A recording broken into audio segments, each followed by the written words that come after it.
Electricidad estática.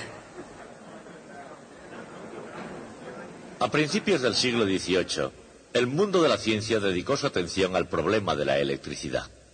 Había una buena razón para ello. Hubo muchos científicos por entonces que ganaban su sustento dando conferencias, o bien como itinerantes que iban de ciudad en ciudad y hablaban ante cualquiera que hubiese comprado una entrada. O bien eran profesores universitarios. En ambos casos tenían que atraer al auditorio. Por supuesto, hoy los profesores tienen un público garantizado, pero eso se debe a la obligatoriedad del curso, que fue un invento muy posterior. En cualquier caso, aquellos científicos tenían que atraer al auditorio y con ese fin necesitaban hacer demostraciones ostentosas, y la electricidad era justamente perfecta para eso. Una demostración típica de esa época era conseguir a un pilluelo de la calle, un chiquillo de 8 o 9 años. Lo amarraban bien al techo con hilos de seda. Lo cargaban eléctricamente con una máquina electrostática y hacían que la gente le sacara chispas de la nariz. Yo quería haberles hecho esta demostración, pero todos los golfillos estaban ya ocupados. Así que en vez de eso tendré que hacerlo con estas cosas. Pero antes de ningún experimento, quisiera explicarles algunos principios sencillos de electricidad. Esta tarde quiero mostrarles algunas cosas insólitas con objetos comunes que usamos normalmente. Aquí tenemos a primera una vista, baraja. el profesor científico y el ilusionista en escena parecen tener poco en común. Cartas. 52, ¿las han contado? Y sin embargo, no hay duda de que cada uno de ellos podría aprender algunos buenos trucos del otro. Buscamos los dos reyes negros. No tenemos más que hacer así. A lo largo de las etapas de la historia, si una persona ejercía la ciencia o la brujería, dependía frecuentemente del punto de vista del observador. Muy bien. Un as rojo que, si no me equivoco, creo que está exactamente en la mitad del mazo. Por lo tanto, lo que tengo que hacer es cortar la baraja por la mitad. Muy bien. Tanto si se trata de pura ciencia como de pura trampa, los antiguos griegos se dedicaban a ella con pasión. Eran tan rápidos en la ciencia como en los deportes, y muy pronto hicieron un asombroso descubrimiento sobre la naturaleza de la electricidad. Una simple varita de resina. La froto sobre el conejo. Algunos materiales actúan como una varita mágica cuando se frotan con una piel de conejo y atraen pequeñas partículas de materia.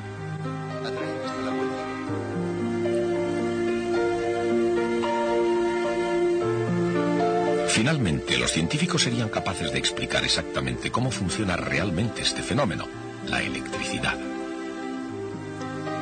Y al contrario que el prestidigitador profesional, los primeros electricistas estaban deseosos de compartir los secretos de su oficio. Por ejemplo, una de las claves de la electricidad dejó de ser un secreto desde que Benjamin Franklin probó su habilidad en este campo.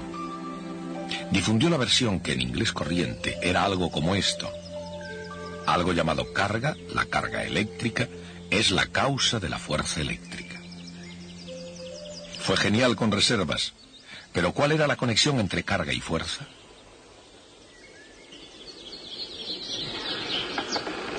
Tanto en la ciencia como en la magia, la elección del momento adecuado lo es todo.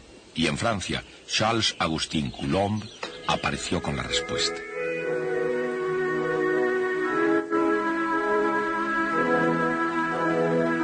El experimento de Coulomb, que reveló la relación entre carga y fuerza, sería verificado por otros científicos y lo más importante es que sería descrito en términos matemáticos sencillos.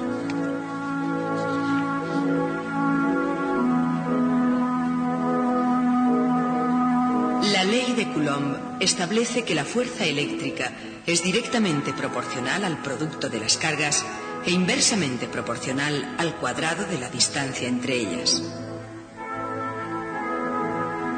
Además, hay dos tipos de carga, positiva y negativa. Cuando la electricidad actúa entre cargas de signo diferente, hace que se atraigan. Pero cuando actúa entre cargas de igual signo, éstas se repelen.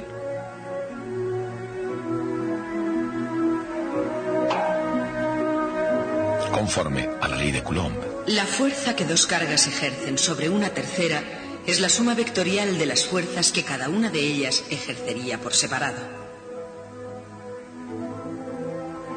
De hecho, las fuerzas ejercidas por cualquier número de cargas positivas y cargas negativas se suman como vectores. De manera que la fuerza total se sigue calculando según la ley de Coulomb. Adviertan que las cargas positivas están representadas en rojo y las negativas en azul.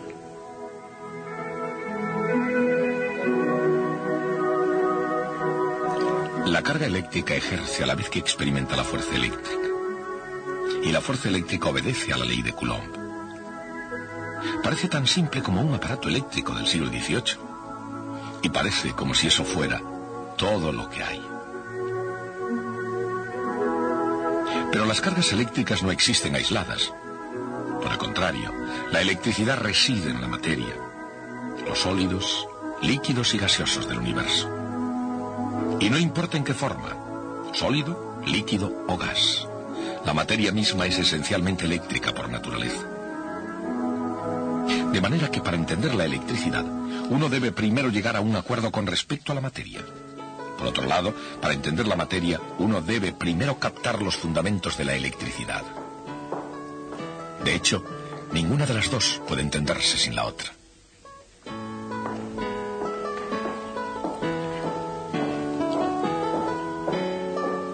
En su estudio, Franklin comenzó pensando en la electricidad como un fluido combinado de alguna manera con la materia.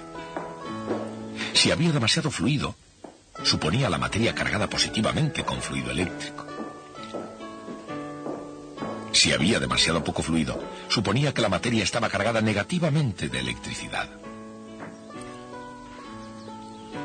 Por lo tanto, en la mente de Franklin, la materia estaba en su estado normal, es decir, eléctricamente neutra y equilibrada, solo cuando contenía la cantidad correcta de fluido eléctrico. Franklin fue el primero en ver la electricidad en términos positivos y negativos. Pero en lugar de ver dos tipos distintos de cargas, veía demasiada o muy poca cantidad del mismo fluido eléctrico. Y aquí está el dado. En buenas manos, el simple fluido eléctrico de Franklin se convirtió en dos tipos de carga eléctrica. Y de estos dos, otros dos. Desaparecen de uno en uno en el cubilete de forma... A la larga y acumulando misteriosa. conocimientos pieza a pieza, los científicos pudieron ponerlos juntos como una única estructura cuyos bloques básicos de construcción son átomos unidos por carga eléctrica positiva y negativa.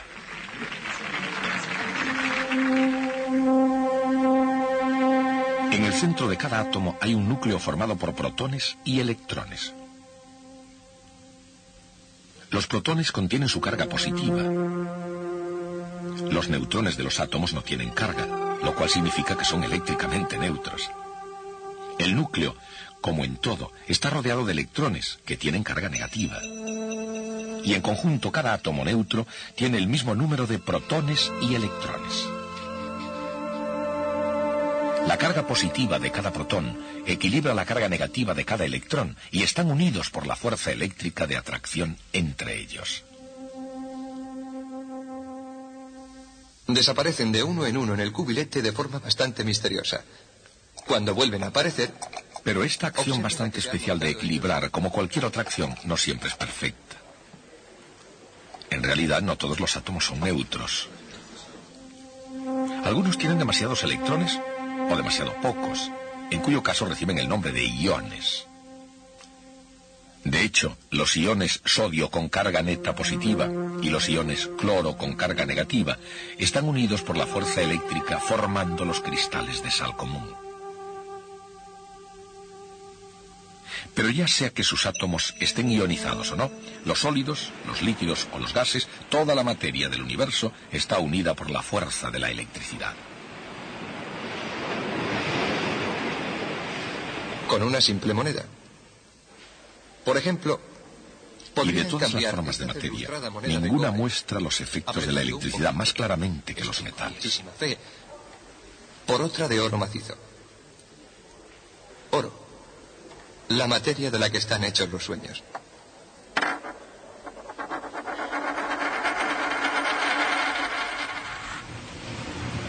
A lo largo de los siglos, los científicos han ahondado profundamente en la naturaleza de los metales. Y en su búsqueda han encontrado que todos los metales tienen propiedades parecidas. En primer lugar, todo metal es maleable y dúctil con capacidad de cambiar de forma sin romperse. Otra propiedad secular es la del brillo, el grado con el que un metal luminoso refleja la luz. Durante mucho tiempo fue así. Pero en el siglo XVIII los científicos descubrieron otra propiedad común a todos los metales. Hoy se llama conductividad, la capacidad de conducir electricidad.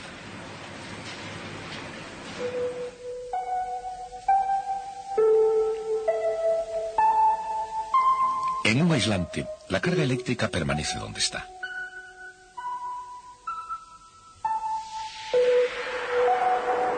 Pero en un metal se extiende instantáneamente, es decir, el metal conduce electricidad. En un nivel más profundo, esto es lo que sucede. Se puede considerar cada átomo de un metal como un ion positivo con uno o dos electrones exteriores débilmente ligados. Cuando dos átomos metálicos están muy próximos, los electrones más exteriores pueden pasar fácilmente de uno al siguiente. A medida que se agregan más átomos, los electrones pueden moverse a grandes distancias. Esos electrones móviles son conocidos como electrones de conducción y dan a los metales sus propiedades especiales. De esa manera, todos los metales son conductores eléctricos, porque todo metal es como una molécula gigante en la que un número de electrones están compartidos por igual entre todos los átomos. Se puede representar como una estructura de iones cargados positivamente, pegados por un fluido de electrones móviles.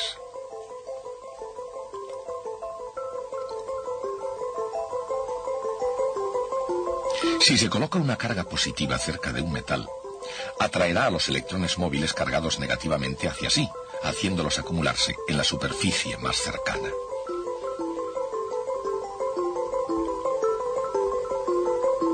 El resultado es que quedan iones positivos netos no equilibrados por electrones en la superficie más alejada.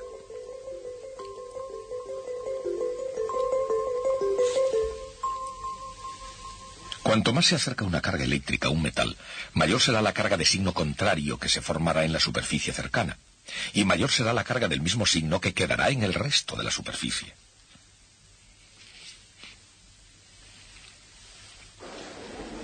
Y ahora una cajita sorprendente, pero no quiero que puedan pensar que está trucada. Estas propiedades se utilizan en un instrumento científico que puede parecer mágico. Se llama electroscopio de panes de oro. Ahora verán. Cuando una carga eléctrica se lleva cerca del disco de metal, la laminilla de oro se mueve alejándose de la varilla. Abajo. Flota. Una carga positiva cerca de la parte superior atrae cargas negativas, dejando carga positiva en el otro extremo de la varilla metálica.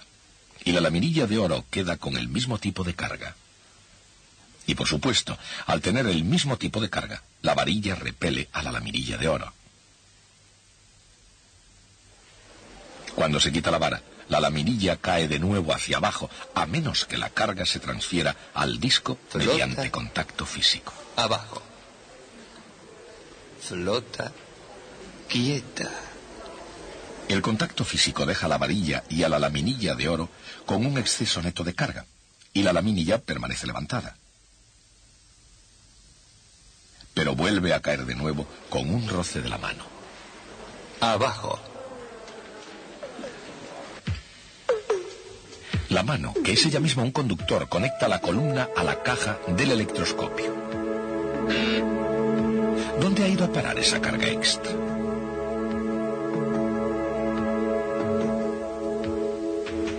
La caja del electroscopio está en contacto con la Tierra, que es una gran conductora en sí misma. Cuando se hace contacto, el electroscopio, como cualquier otro conductor, comparte su carga, liberando la mayor parte hacia el cuerpo más grande. Aunque en realidad solo los electrones negativos fluyen de un lugar a otro, el efecto es exactamente igual que si fluyera carga positiva en la dirección opuesta. A esto se llama poner a tierra un conductor eléctrico o simplemente hacer masa. Y para todos los fines prácticos, cuando esto sucede, el conductor se pone eléctricamente neutro.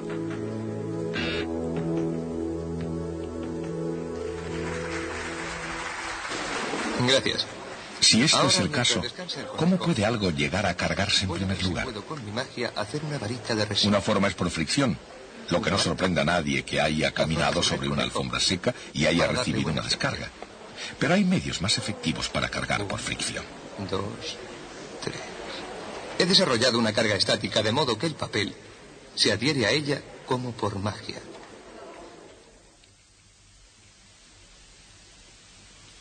En el siglo XVIII, los electricistas inventaron máquinas que acumulaban la carga eléctrica mediante la frotación de un aislante, tal como el vidrio que gire. Y ahora una cosita que encontrarán electrizante. Es una cortesía de mi buen amigo el señor Van de Graaff. Démosle un poco de energía. En el siglo XX, Robert Van de Graaff utilizó el mismo principio. Las cargas permanecen quietas en la superficie de un aislante, para subir en una nueva vuelta. Aquí abajo, una transportadora lleva la carga hacia arriba, hasta la parte superior de la máquina, donde la carga es transferida al interior de la cúpula del metal.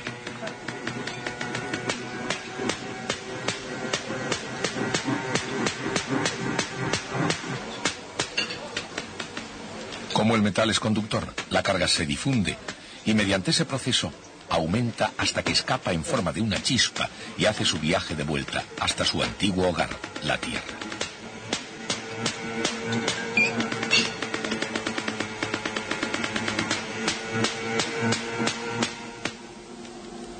Pero la máquina de Van de Graaff tenía muchas más posibilidades que el mero truco de encender el interés del auditorio de un cabaret. De hecho, su característica principal, transferir carga eléctrica por la correa transportadora, es el principio de uno de los más importantes dispositivos de un moderno laboratorio de física nuclear. Esta robusta cámara amarilla, conteniendo gas a alta presión, está diseñada precisamente para evitar que salten chispas.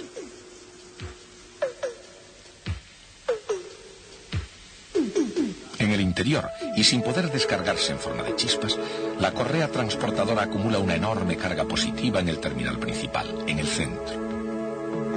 Mientras tanto, un ion cargado negativamente, en este caso un átomo de carbono con un electrón adicional, está siendo preparado para realizar un viaje extraordinario. Se pone en movimiento a causa de otras cargas negativas.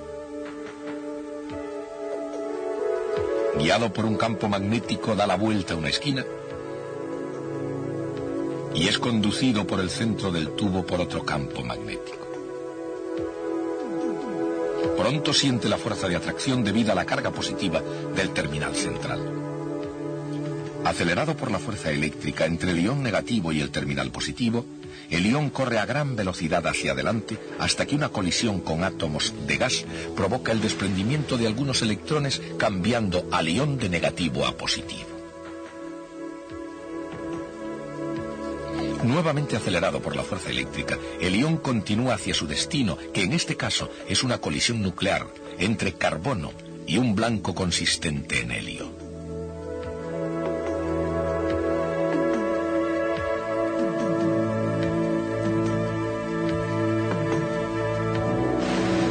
Esta máquina extraordinaria se llama acelerador tándem de Van de Graaff porque utiliza la enorme carga desarrollada por el generador de Van de Graaff no una vez, sino 2 veces. Por supuesto, utilizar la carga positiva 2 veces es una especie de truco, pero sigue siendo estrictamente ciencia, no magia. Y aunque las cintas transportadoras de Robert Van de Graaff son excelentes para acumular carga, la madre naturaleza siempre ha tenido en este sentido algunos trucos de su propia cosecha. Desde el principio de los tiempos, las tormentas eléctricas han llevado consigo una enorme acumulación y liberación de carga eléctrica. Los científicos creen que el mecanismo lleva consigo fricción entre partículas de hielo en las nubes.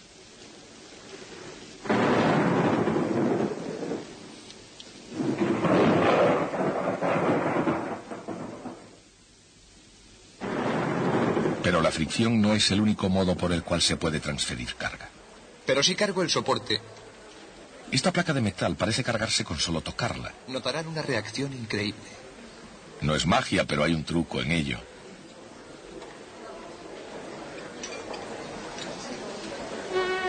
Si se acerca una carga positiva a un metal, la carga negativa se precipitará hacia ella y la carga positiva se queda detrás en el otro lado. Entonces, si el metal es puesto a tierra momentáneamente, la carga fluye entre el metal y la tierra, dejando al metal cargado negativamente cuando se interrumpe el contacto. Pero si cargo el soporte, notarán una reacción increíble. Ese principio recibe el nombre de carga por inducción. Y puede parecer pura magia a un auditorio que no se dé cuenta de que existen cargas eléctricas atrapadas dentro de la lámina de plástico. Ese es el motivo por el que la placa de metal parece haber sido cargada con solo tocarla. El truco está en que al tocar la placa, la conecta momentáneamente a tierra y por eso la deja eléctricamente cargada.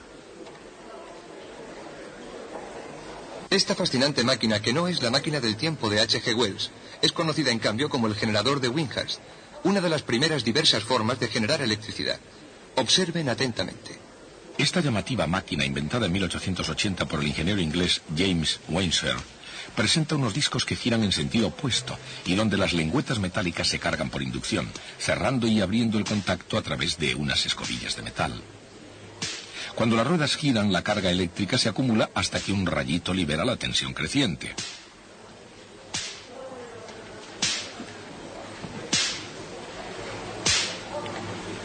Uno de los secretos del éxito de la máquina de Wenshaw es el dispositivo que utiliza para almacenar carga eléctrica. Es la botella de Leyden, llamada así por haber sido creada en la universidad del mismo nombre. El principio en que se basa esta botella es tan sencillo como el dispositivo mismo. En una botella de Leyden, el interior y el exterior son de metal, separados por el vidrio de la botella.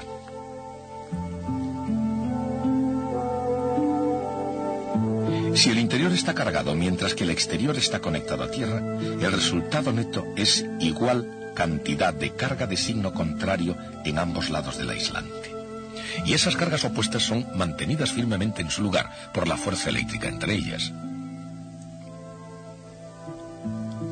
La botella de Leyden fue uno de los mejores trucos de los electricistas del siglo XVIII, quienes eran frecuentemente actores consumados. Por supuesto, el ilusionista moderno tiene algunos trucos propios y estos ilustran sobre todo la gran diferencia entre la magia y la ciencia. El arte del ilusionista es confundir los sentidos y crear misterio, mientras que la tarea del científico es desarrollar los sentidos y resolver los misterios. Una cabellera. Si esto les ha decepcionado, tal vez pueda transformarlo en el conejo que están ustedes esperando.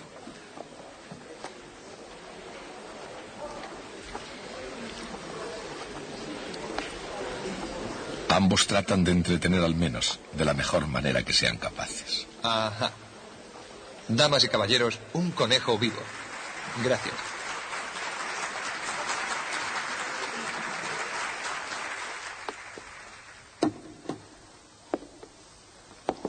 Yo quería mostrarles que la electricidad puede ser realmente útil. De manera que cuando esta amiga me dijo que quería cortarse el pelo, pensé que podría hacerlo con esta máquina de Van de Graaff. Tranquila, que esto no duele. Allá vamos.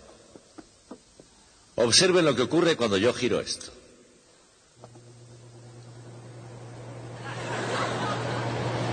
¿Se dan cuenta?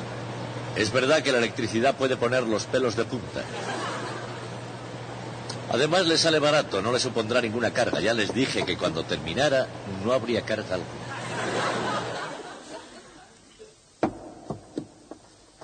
Pero este es un generador electrostático de tipo diferente. Trabaja por inducción, cerrando y abriendo contactos. Su finalidad básica es una máquina de descarga. Su finalidad es emitir chispas. Voy a demostrárselo. Saben, creí que me darían un motor eléctrico para mover esta máquina, pero cuando leí la letra pequeña de mi contrato supe que tenía que mover la mano. Les mostraré cómo trabaja.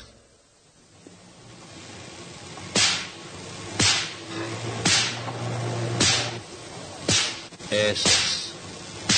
Es una máquina de producir rayos. Es bastante peligrosa. Si yo la sujetara por un sitio incorrecto en un momento indebido, podrían perder un profesor.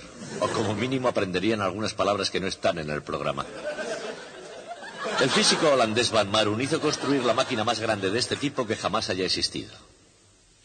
Con mucha anterioridad a los trabajos de Windsor y de Van de Graaff en Holanda, Martinus Van Marum, en las 2 últimas décadas del siglo XVIII, experimentó con el generador electrostático más grande que haya sido construido.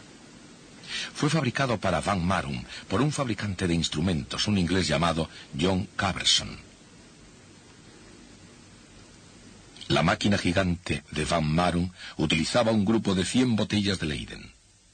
Sus discos rotativos tenían más de 6 pies de diámetro y podían lanzar un rayo a una distancia de más de 2 pies de longitud, casi 70 Era una especie centímetros. de dinosaurio electrostático.